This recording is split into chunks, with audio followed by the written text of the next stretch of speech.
हरि ओम। जय जगन्नाथ। प्रिय बंधुगण, मु श्री चंद्रध्वज मिश्र आपण मानंकु स्वागत करुछि। बंधुगण, चलंतु आमे आज आचमन विषय रे जानिबा। आमे समस्ते निज निज घरे नित्य नैमित्तिक कर्म मान करिथाउ। एही कर्म मानंकरे आचमन करिथाउ। जे कोनोसी पूजा किंबा पर्वपर्वाणी रे पूजा करिबा समय रे किंबा मंदिर गले मध्य पूजा करिबा समय रे आमे आचमन करिथाउ। एही आचमन होछि 6 प्रकार, किंतु आज आमे द्विराचमन विषय रे जानिबा।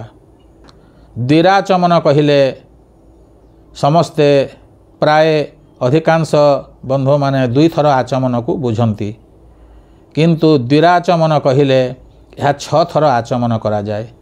याज्ञवल्क्य रे लेखा अछि, याज्ञवल्क्य सूत्र रे याज्ञवल्क्य संहिता रे लेखा अछि जे दंतौष्ठ शुद्धि प्रथमे, जिह्वा तालु द्वितीयके, तृतीय कंठदेशस्य, नाभि शुद्धि चतुर्थके, पंचमे पादमूलस्य, षष्ठे सर्वाणि शोधयेत्, षढ़ाच मन मित्युक्त्वा तद्दिराचमनम विदुः।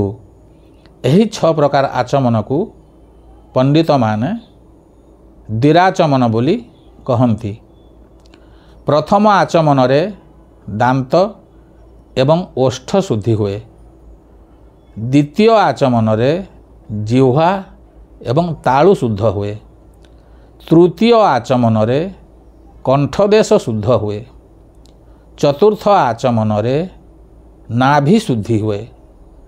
पंचम आचमन रे पादमूल शुद्ध हुए एवं षष्ठ आचमन रे सर्व शरीर शुद्ध हुए।